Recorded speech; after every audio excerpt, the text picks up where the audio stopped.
Hello, Kirsty Melville here. This is Earshot, and today we're off to Dharamsala in northern India, home to the Tibetan government in exile and to the Dalai Lama. His Holiness is one of those charismatic figures. When he speaks, people hang on to his every word. But his English is only sort of okay, and whenever he has something really important to say, he says it in Tibetan. And so you end up with a message of universal peace and loving kindness, delivered in a language understood by just a tiny percentage of the world's population. The rest of us have to rely on a group of translators who travel with him to interpret. Working this closely with the Dalai Lama is a job many dream of. And the job is pretty wonderful, but it's also fiendishly difficult, as producer Eloise Stevens finds out.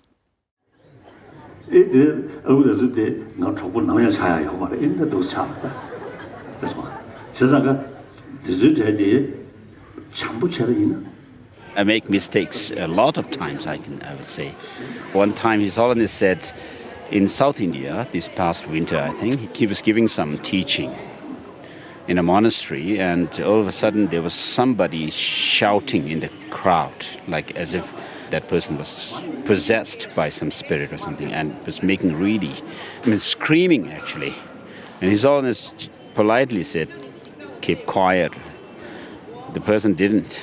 At the end, he said really directly in Tibetan, Katsum. I thought if I said in English like that, people won't appreciate or something. And so I put it very politely. Afterwards, His Holiness said, how did you translate? Keep quiet, I said. And he said, that doesn't make sense. I said, shut up. His Holiness really said, shut up. Very, loudly. Katsum, I was thinking a holy person wouldn't just say something. So I was wrong, actually. Dharamsala, India. I'm sitting in the Great Hall of the Dalai Lama temple, waiting for the Dalai Lama's speech to begin. I can just glimpse him, there in the inner sanctum, sitting on a huge golden chair I am trying not to call a throne. He is surrounded by shaven-headed monks in maroon robes, but the rest of us are out here in the main hall, cross-legged on the floor.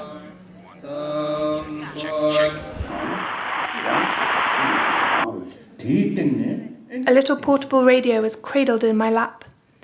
It is a tacky, plastic, made-in-China kind of specimen, a gift from a friend who'd come to Dharamsala last year. I'd need it, he told me, to understand what the Dalai Lama was saying.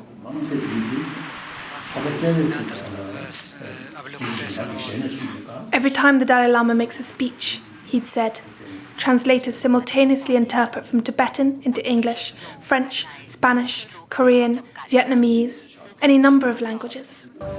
These are broadcast via local FM waves. You put your headphones on and tune in.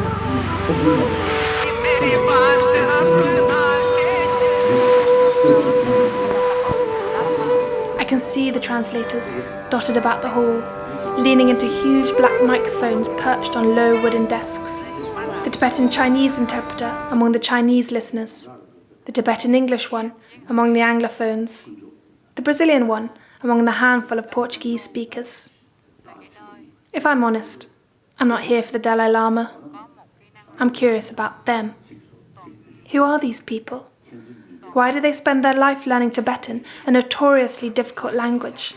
And how can they ever hope to give a faithful translation of the Dalai Lama's holy teachings?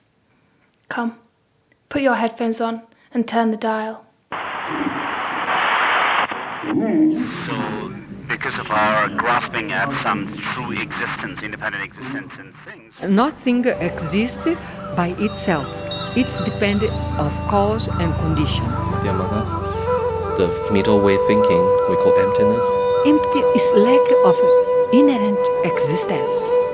Even our emotion, even our thought, even our name, even suffering.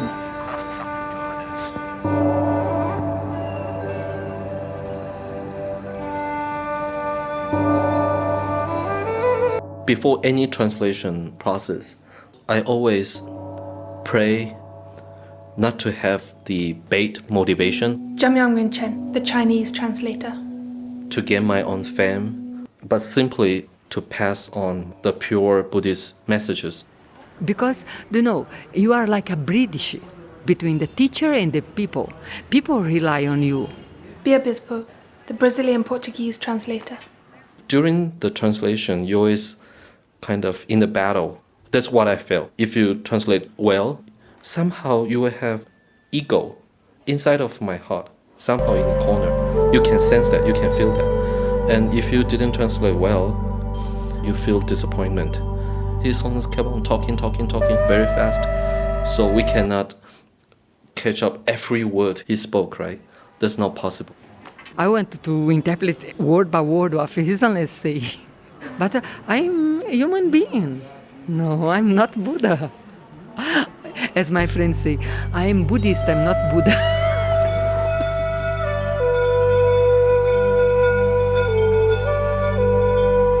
My name is Beatriz, but everybody call me Bia, so I use my nickname Bia Bispo. And I grew up in Brasilia, the capital of Brazil. And then I met His Holiness there, and then I abandoned everything there and then came here. I never want to be a translator, it never was not my aim. What happened is like this. At the time, His Holiness said, you usually give long teacher like 10, 15 days, morning and afternoon. And then used to come some Brazilian group, like 30 people, 20 people in the teaching. I always sit near him. And then he, every time, touch me. You see, your people here, you're not translating, and then they don't understand what are you doing here, no? And then I say, I didn't come here to translate. I say, but you should be ashamed, no? Next teaching, they tell me the same thing. And then finally one day I say, okay, I will try to do this, no? How many years had you been in MacLeod Ganj before you did that? Almost 16 years. During those 16 years, Bia had been studying Buddhist scripture and Tibetan language at the Institute of Buddhist Dialectics next to the temple. That's also how long the curriculum is. 16 years. Technically, there is no minimum number of years you should complete before you can translate for the Dalai Lama, but 10 years is generally considered a decent amount of time. But despite the skills translation requires, it's not really remunerated accordingly. I think the translation or interpreter is the worst profession because you don't gain anything. You work so hard and then you get only this amount for publication. That's all. How do you make a living? It's a mystery. It's a mystery. Money sometimes come. I don't know from where. I really believe that if money came from somewhere because I was doing something good.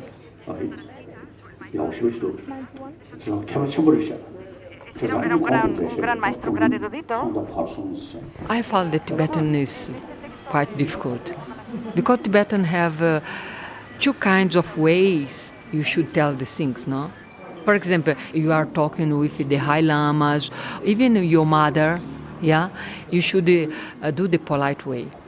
But I cannot say in polite way for myself. So it's very difficult. And then it depends if you go to start Buddhism, and then almost you should learn three languages.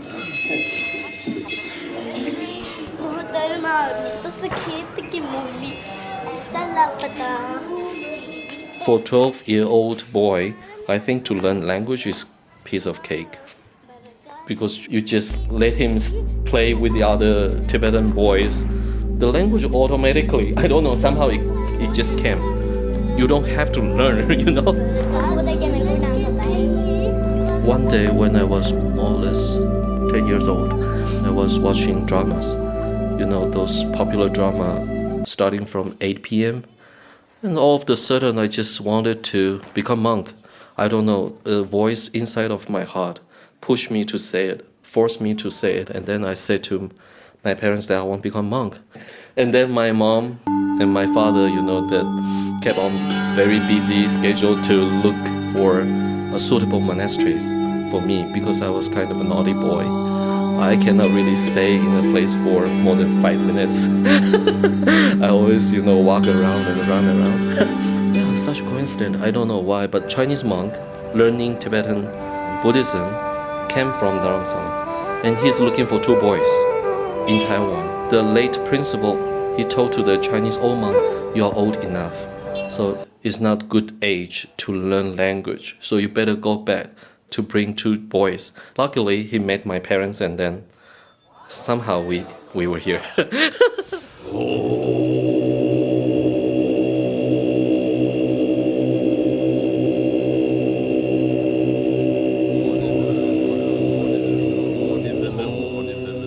I know I'm going to stay in India permanently to learn. I know it will take a decade or 2 decades.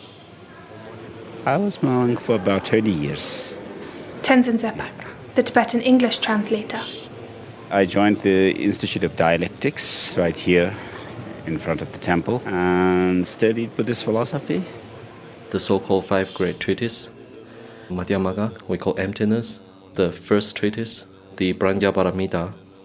The second treatise. The third one is epistemology, Chandrakirti's Brahmana texts. And also the fourth one is Abhidhamma. The fifth treatise is called Vinaya, the monastery rules.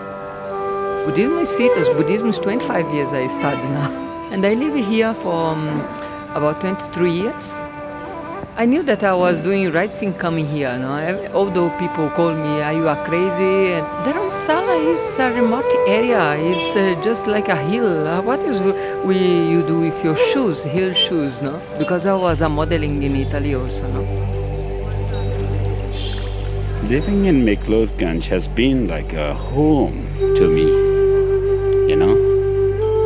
I was actually born up somewhere in Shimla, in the same state, Himachal Pradesh. My parents were working as road builders, In those days, most of the Tibetan refugees were building roads in the Himalayan regions. They were really close to the Nepalese border. Maybe it's a 3 days walk from there across the border into Nepal, and then from there, I think they came to India, and somehow the Tibetan government itself must have organized, people, sending people to different areas for, road building. So that's how they ended up near Shimla. I was sent by my parents when I was maybe around barely 5 in TCV school, Tibetan Children's Village School, up there on the hills. So I've been coming to the temple on different occasions. It's a place which is so familiar to me, and it's like a home. Just like the Dalai Lama himself, Tenzin has made a home for himself in exile. The Dalai Lama first came to Dharamsala in 1959 after the Chinese invaded Tibet and multiple human rights abuses ensued. Thousands of Tibetans followed the Dalai Lama, often walking great distances over the freezing plains to arrive in the safe territory of India. And have you been to Tibet? Never. Would you like to go? I would if I could, but I don't want to go on what they call overseas Chinese passport. The Chinese missions around the world would issue some kind of a paper which says that you are an overseas Chinese. I've never wanted to use that kind of paper. For many Chinese, however, Buddhist Dharamsala in India is something akin to a pilgrimage destination. A lot of people, they claim themselves are Buddhist, but they don't really know what's Buddhism. The majority of Chinese Buddhist people now, they believe that, if we do the recitation of Amida Buddha, then we'll be reborn in his pure land and so forth. That's the only Buddhist teaching in their mind. So when they come to Dharamsala, they listen His Holiness Buddhist teachings, I think they will feel proud. Now finally I know why I'm Buddhist. Some of these Chinese even settle here and integrate into local Tibetan and Indian society. Marriages between Tibetans and Chinese are common. Jamyang almost married a Tibetan after he gave up his monastic vows. Since I disrobed some local Tibetan girls that wrote me letters, like proposal or something. Love letters. No love letter, but proposal. Kind of, I want to see you or something like that, you know. And then I really had a serious consideration about this. And then because my parents are Chinese, they don't speak Tibetan. So there's no way I could find a Tibetan wife because they cannot communicate with my parents. So I have to find a Chinese girl. I don't imagine that there are too many Chinese-Tibetan couples. Is that quite like a political act? Oh, nothing to do with that. I think once involved in the love, they really ignore about the political matters or issues. He ended up marrying a Chinese woman and going to the States to learn English, which perhaps made it harder to come back to Dharamsala and settle down here for good. The only thing I really admire or living in Dharamsala is I can have opportunity to serve my root guru. That's the only thing. Otherwise, as far as facilities are concerned, in India, there's nothing we really liked. You know, if you go out to the market, it's all dirty things, you know, cow shits everywhere. Sometimes you can get some monkeys. And then food, we don't really like the food here. Especially in the monsoon, we don't have green leaves vegetables here. What we have is potato, tomato. Every day, if you eat tomato or potato, imagine it's it's very sad story. Yeah. Oh, of course, in Taiwan we have our own traditional food like smelly tofu. Oh, I really like that. I know some CNN media people that went there and test those Chinese street food. When there's the test the smelly tofu, they said it's really disgusting, you know. It's really gross. But I feel, oh, so tasty, delicious. What should we say? His own this morning is said to us that one single subject, different people have different opinions. It's like that.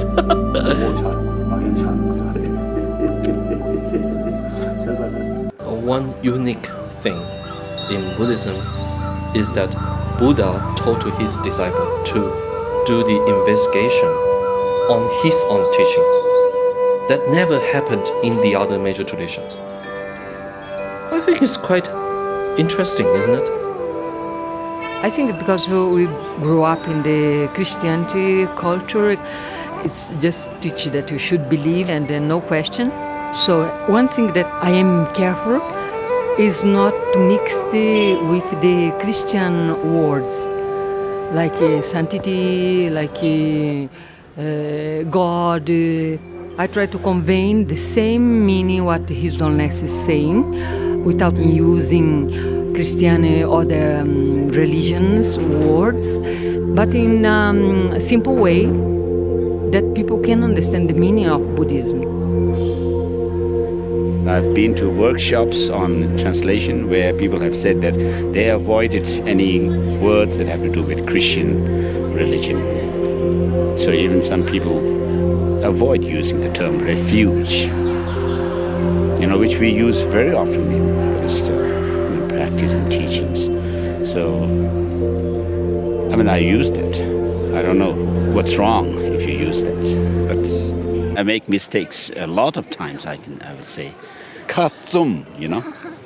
As Tenzin explained, sometimes the interpreter's own view of the Dalai Lama gets in the way of their translation. He's a chief minister, he's a pope, he's a president, he's all these people in one. The first time when I met him privately, yes, I was very nervous. I'm like an ant in front of him, you know, who I am, you know. And my tongue is trembling, you know, this. And then, but he's unnecessarily, he just pick up my hand like this, and it look like a nectar, no? And pouring you, and then in the same minute, you look like that you are with your friend. Very relaxed way. This energy that is emanated. You see this loving spring from his eyes, immeasurable for everybody. And then I told His Holiness, for me, you are the real symbol of love. Why I was explaining this? to him, I could feel his eyes was full of tears, no? I thought that maybe he don't want to cry in front of me, I don't know. And then I told him, for me, I want you bless that I can reach this goal in this life, because you are, for me, is the embodiment of love. His Holiness is, my guru. I consider His Holiness as my guru, my spiritual master, mentor, if you like. It's almost like His Holiness is like everything to you. I feel happy because he considered me as his one of students, and then I consider him as my only root guru. That's I really want. I want to find a root guru who can guide me not only in the education level but also spiritual level. But one day I published a book. It's a commentary written by him, but I translated into Chinese and published the book. In that forward, he said that my Dharma friend, Jamyang Rinchen, but I consider I'm his student, one of his students. This is not always a convenient perspective, especially when translators spend so much time with the Dalai Lama, often travelling abroad with him to assist his teachings. One day when I traveled with him in the plane, that time I was the youngest, so people don't want to sit in front of His Holiness, because if they watch movie, if whatever they do, His Holiness will see you right away, right? So they somehow they place me in the front of His Holiness, the front chair, so His Holiness can see me directly. So even though I was in the business class, I cannot push my chair down because I feel embarrassing if His Holiness sees me I'm sleeping or whatever. And I think His Holiness somehow read my mind and told me twice that Jamyang, you can pull your chair back, no problem, you can do that. I think it's kind of waste of being in the business class, but what can I do?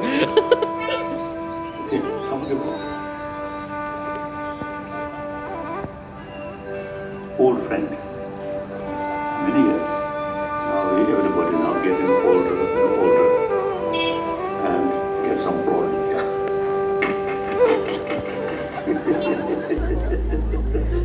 Have you noticed that when His Holiness wants to say a joke, he will turn towards me and then say to me? Because I think among translators, I can bring the most jokes, I think. That's one of the most difficult challenges I have. Very difficult for me to get the jokes across. And in fact, there were cases where people have come up to me and complained that I didn't translate the jokes.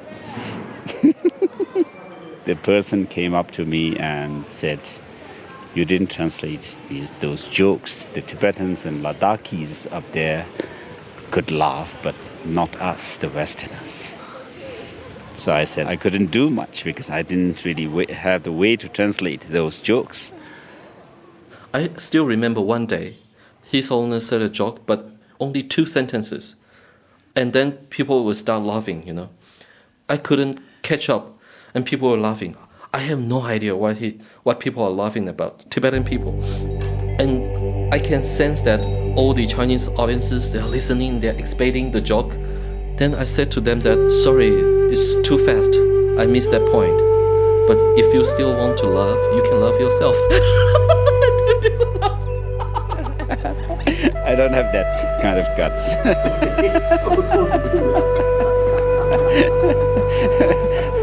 Oh my gosh, yeah.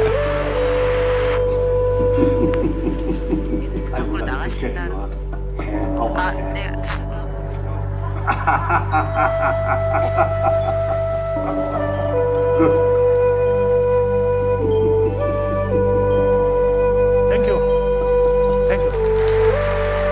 As laughter resonates throughout the hall, the Dalai Lama takes the opportunity to bring the teachings to a close. He gathers his robes together and, entourage in tow, makes his way out of the inner sanctum. As soon as teaching finish or translation finish, I always pray that All the merits can be dedicated to all the listeners came from Taiwan or mainland China or Hong Kong. They spend a lot of money here and time here. In Buddhism, we say that we should accumulate merits, no? Merits means every action has its own potentiality to produce its own outcome. I think the better way to accumulate good merits is by translating or interpreting. But it's better when you do written translation, no? Because even if you pass the way, your book that you translate is there. And we believe that as long as people is reading your works, you accumulate merit wherever you stay. So of course, I want to accumulate merits without doing so much work. I'm just joking. But it's also the dangers when you do translate wrongly and the people get wrong meaning, and then you accumulate negative merits. So do you think you're positive now or negative? Midway. Yeah, midway.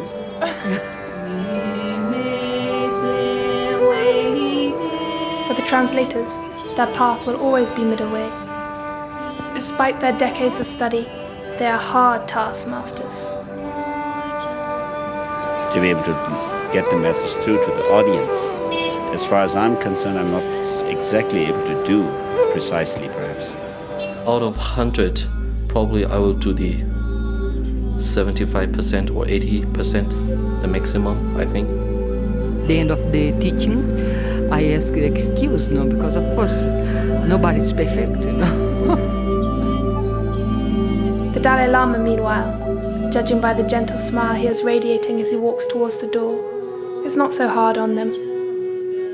There are only about 1 million Tibetan speakers in the world. He knows which side his bread is buttered.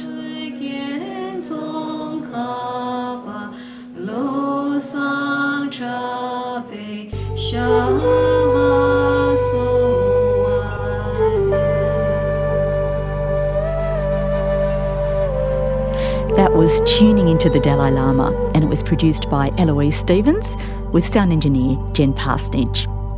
Don't forget, you can catch up on any Earshot documentaries you've missed this week, The Fascinating and Bizarre History of Nauru, or John Cleary's 2-part series on the salvos, by listening via our website or the ABC radio app, or by flicking backwards through your podcast feed. I'm Kirsty Melville, and I'll catch you again next time. Bye for now.